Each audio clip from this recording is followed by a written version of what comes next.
Hello guys, के छ सबैजनाहरू सन्चै आरामै हुनुहुन्छ? सो गाइस म आज चाहिँ एउटा कुरा के भन्न आएको भने चाहिँ गाइस, अब म चाहिँ खास यति पहिलाको जति चाहिँ सोसियल मिडियामा एक्टिभ हुनु हुँदैन होला, किनभने मेरो फोन बिग्रिसकेको छ। अनि मेरो फोन चाहिँ अहिले हस्पिटलमा गएको छ।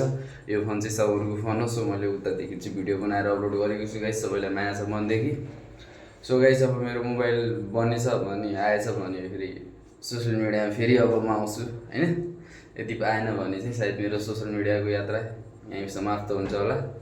सो खासमा चाहिँ अब यति भन्नलाई पनि तैँले भिडियो बनाइराख्नु पर्छ र भन्नुहुन्छ होला। सो त्यो चाहिँ होइन, किनभने खासै बनाइराख्नु पर्ने त थिएन त्यस्तो केही खास कुरा। कस्तो भने अब चाहिँ मैले नि पहिला म्युजिक गर्छु भन्दाखेरि चाहिँ सामानहरू लगेर गएको थिएँ म यो म्युजिकको। अनि म्युजिकको सामानहरू लिँदाखेरि चाहिँ एउटा दाइले फेरि मैले त्यही होटलमा काम गर्दाखेरि दाइले भन्नुभएको थियो कि अस्ति कल गरेर ब्लग स्टार्ट गर्नुभन्दा अगाडि, भाइ फेरि पनि यस्तो देख्न नपरोस् त्यस्तो नहोस् भन्नुभएको थियो। सो यस्तै मान्छेहरू हुनुहुन्छ, 2-4जनाहरू अरू पनि हुनुहुन्छ होला र कतिपयले भन्नुहुन्छ होला अब ब्लग बनाउन सकिनँ आज अब छोडिदियो अनि भन्नुहुन्छ होला। त्यस्तो चाहिँ होइन, मोबाइलको कारणले गर्दा चाहिँ छोडेको हो गाइस।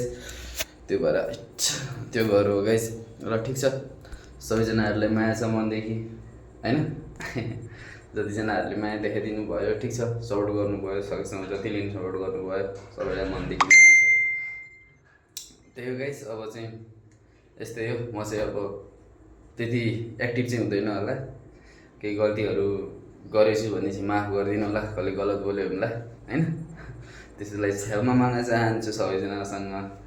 अब चाहिँ आफ्नो ख्याल गर्नु होला, सबैजनाले राम्रोसँग बस्नु होला है त गाइस। यति भन्दै चाहिँ म बिदा हुन्छु। सबैलाई माया छ मनदेखि।